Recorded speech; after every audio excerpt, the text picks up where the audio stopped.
Alright, hey guys, it's Tanner, and today I'm coming at you with another video. And in this video, I'm going to talk about how I lost weight, and I'm also going to talk about some of the steps that you can take that possibly may help you out. Along with that, I'm going to show you some things I do that I kind of just consider routine maintenance that help me keep my appearance up and keep my self-confidence up. So one of the first things I use are these Crest 3D white strips. This one right here is the Classic Vivid. They have a different one that I'm not necessarily a fan of because of the price of it, but this one right here does perfectly fine for me, and they're about $25. So I'm gonna go ahead and actually put this on camera for you all. It tells you which one is the bottom, which one's the top. It's kind of common sense. The longer one is for the top because you have longer or more amount of teeth up there. And then the smaller one is for the bottom. Alright, so I have this taken out. And all I do is remove the strip from its paper. And then, of course, I'm going to use this to line it up, just like that. Right at the top of my teeth, like that. And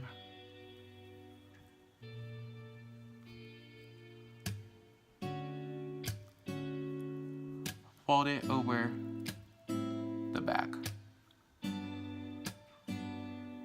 Done. And then I'll take the smaller one that's right here, and that will go on the bottom row. And while you're doing this, I doubt you'll be talking to anybody. You will develop a slight lisp, but nothing too crazy. The main ingredient in this is hydrogen peroxide, and hydrogen peroxide goes below the enamel surface and helps remove that. Another thing that I'm going to be doing, because I haven't done it, and I might as well do it on camera with you all since I did a video on this the other day, is the Glam Glow mask, and I'm just going to go ahead and put that on.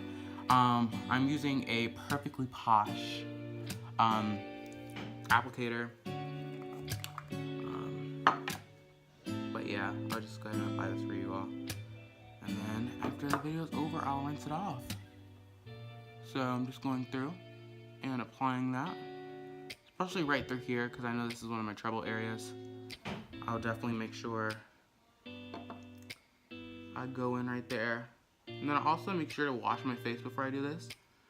So I already have previously done that, just because I don't want to contaminate my pot of face mask, and you never know what's on your face throughout the day, so I don't want to contaminate this and let bacteria build up in it. Even though I'm pretty sure there are some preservatives and other things in here that are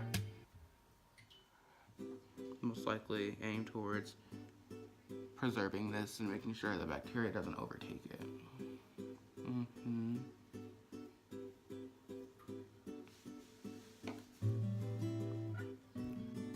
The reason I use these is because I feel like I get the most even application when I use these.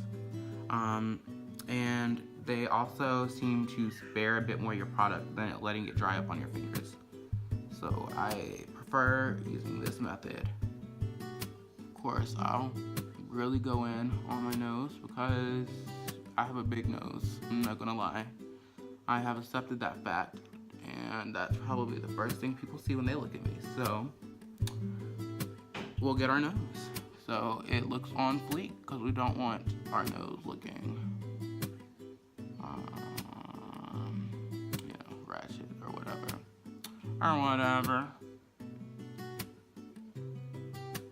Okay, and I'll go right below my bottom lip, dragging up to pretty much the edge without covering it, and I've gotten pretty good at this, and also feel where I'm going when I'm using this. So,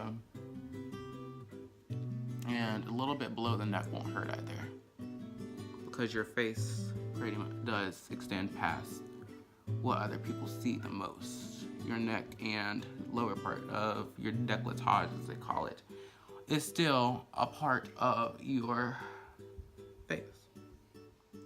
Alright, and I think that's enough, honestly. Alright, so now that that's done, we'll go back in with the video and we'll start on today's topic, which is losing weight. Alright, so my first tip when it came to losing weight was limiting the amount of sugar that I consume, whether that was in sodas, whether that was in Starbucks. I'm gold status, so I went to Starbucks quite often and never was really paying attention to what I ate or drank from there. On top of that, the way I actually cooked at home, I was an avid baker. I grew up in the kitchen with my mom baking and stuff like that, so I've always baked a lot, and of course the main ingredient in most sweets or desserts are sugar. So definitely limiting my intake of using that has definitely helped as well. Another thing that I took up that really helped me was actually getting out and being more active. My current job requires me to walk quite a bit. I work for Best Buy, and of course we're in a large building, but I am mainly zoned in computing. But crossing carpets is something that I definitely practice, and making sure I get to every department since I have a general knowledge of pretty much everything in the store. So yeah, I definitely get into probably 10,000 plus steps doing that. On top of that, I've also taken up running. Running is something that I have become very interested in. It's something that I've gotten pretty good at. My endurance and my cardiovascular, like my respiratory health, has gotten a lot better from that as well. I suffered from asthma when I was younger. I haven't had an attack for a while, but when I was younger, I actually had asthma, and it was a pretty severe attack. It hit us out of nowhere. We weren't necessarily where it stemmed from, but now I no longer have that issue. So I'm also going to go over on what I would eat in let's say for example, a normal portion. Usually I have about 4 ounces of chicken breast, 4 to 6 depending on how hungry I am. I have about 4 sticks of celery. This is for dinner. Almond butter, usually. It is this one brand. I believe the pronunciation on this would be Maranatha, or Maranatha, but it's just almond butter, and it has no sugar and no salt added to it. I have learned I can now supplement stuff into it, so I usually use a tad bit of olive oil when I'm cooking my chicken, like the very slightest amount. It's less than a tablespoon, probably less than half a tablespoon. Most likely somewhere around 2 teaspoons to help the spices adhere to the chicken, and then to also maintain some of that juiciness of it. And I actually started mixing that in to my almond butter to enhance the flavor. And then also, if you're going to log calories, you might as well eat them. So that's what I'm doing. But it also helps enhance the flavor of this. Celery, it's pretty bland at first. It's actually something that's basically, I think it's 90% water. So you're basically just getting a serving of water and fiber, which helps you still feel fuller. And then along with that, I also would have 2 halos, little lemon or little oranges, and they are my favorite part of dinner because I just love oranges. I love fruit in general. It doesn't matter if it's halos or bananas, apples, pineapple, mango, grapes. All of those are foods that I like. On top of that, I have a very large cup of water with all of my meals. Something that has definitely encouraged me to drink more water is getting a cup that I really love. So I go out and purchase these quite often. This is a 24-ounce tumbler from Starbucks. This particular one is right at $16.95, but they are definitely worth it. I keep that cup filled up pretty much all the time, and I go through probably about 4 to 5 of those a day. So I'm definitely getting well over the 8 ounces 8 times a day that they do recommend. The thing that I really did take up was, like I said, limiting the amount of Starbucks I had. I used to probably go through about 2 white chocolate mochas a day, and I would have those iced in a venti size, which is quite large. And it also has helped my wallet in the process of doing that. The number one thing that I can preach about this that I have learned is accountability. Accountability for what you put into your body. You're the person that takes that fork from your food to your mouth. You're the person that chooses how much food that you put on the plate. You're the person that ultimately consumes how much of the food that's on the plate that you actually decide to eat. Take accountability. You're the person that is making the decision when you go to snack of what you're going to eat. Are you going to eat a granola bar? Are you going to eat a bag of chips? You have that decision. Another misconception that I hear commonly is that, you know, when you're going onto a diet, that the food that you're going to eat has to be bland. And that is definitely not true. Most dried spices have a minimal amount of calories in them. And they basically are flavor enhancers. Now, do I say go crazy with salt or sugar? No, I would never advise that. One, because salt, you know, of course, in large amounts is very unhealthy. And then, of course, sugar in large amounts is unhealthy, and it also just turns to fat. And that's not what you want. You don't want your body to store that. I definitely recommend that you do season your food though. You know, for example, I'll even give you a recipe on chicken breast that I make. Now, I eyeball most of the seasoning that's going to my food. I don't necessarily have set proportions.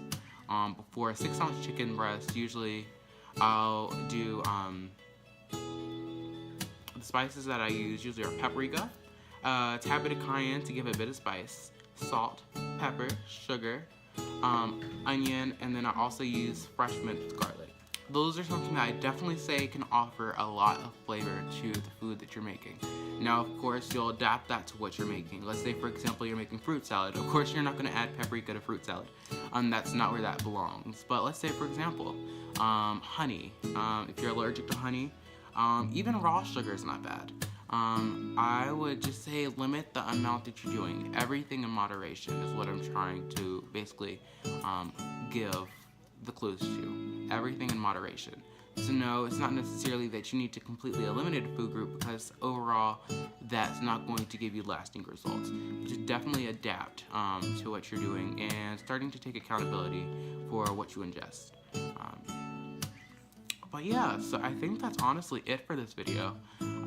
Making sure that you get sleep is something that I'd also advise. Actually a lot more difficult than what I'm trying to say right now. But getting sleep is something that I definitely feel like everyone should do when it comes to dieting and growing in general, because that's when your body goes through its most repairing phase, is when you're asleep. But yeah, guys, I just wanted to show you the end result. As you can see, right through my trouble area, it pulled out the most oil right through here. And then on top of that, there's these little specks that's not like super greasy or oily areas. I think the mask actually has pieces of spearmint or mint in them, which allows something. But yeah, so that's about it. Alright, talk to you later, bye. Oh, guys, that is all I have for today's video. But if you have any comments, leave those down in the comment below. And if you're new to my channel, make sure you subscribe. And then on top of that, if you like this video, make sure you leave a thumbs up. Alright, and until I see you all next time, good day and bye.